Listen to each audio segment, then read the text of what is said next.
मुंबई आग्रा महामार्गावरील उड्डाणपुलावर बर्निंग बसचा थरार। नंदुरबार डेपोची एसटी बस नाशिकहून पाथर्डी फाटाकडे जाताना घटना। सिडको येथील मुंबई आग्रा महामार्गावर पाथर्डी फाटा समोरील उड्डाणपुलावर दुपारी 4 वाजेच्या सुमारास एसटी महामंडळाच्या लालपरी बसला अचानक भीषण आग लागली। या आगीत बस पूर्णपणे जळून खाक झाली। MH15 JC 5512 क्रमांकाची नंदुरबार डेपोची लालपरी बस नाशिककडून पाथर्डी फाटा मार्ग आयशर शोरूमकडे दुरुस्तीसाठी घेऊन जात असताना पाथर्डी फाटा परिसरात उड्डाणपुलावर अचानक बसच्या इंजिनमधून मोठ्या प्रमाणात धूर व आग लागल्याचे दिसून आले। आग लागल्याचे लक्षात येताच चालक DN न्यादडे व वाहक वाघ त्वरित बसमधून उतरले।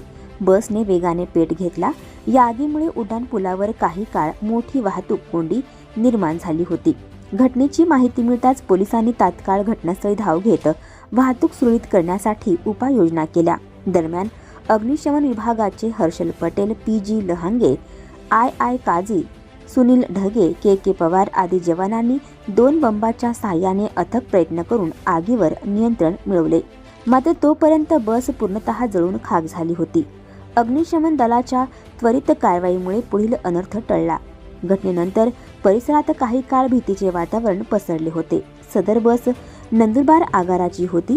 आगीचे नेमके कारण अद्याप स्पष्ट झाले नसून याबाबत पुढील तपास सुरू असल्याची माहिती पोलिसांनी दिली आहे। आणखी नवनवीन व्हिडिओ पाहण्यासाठी आत्ताच आमच्या स्टार TV9 चॅनलला सबस्क्राईब करा, लाईक करा, शेअर करा। Bureau report, star TV9 Nashik.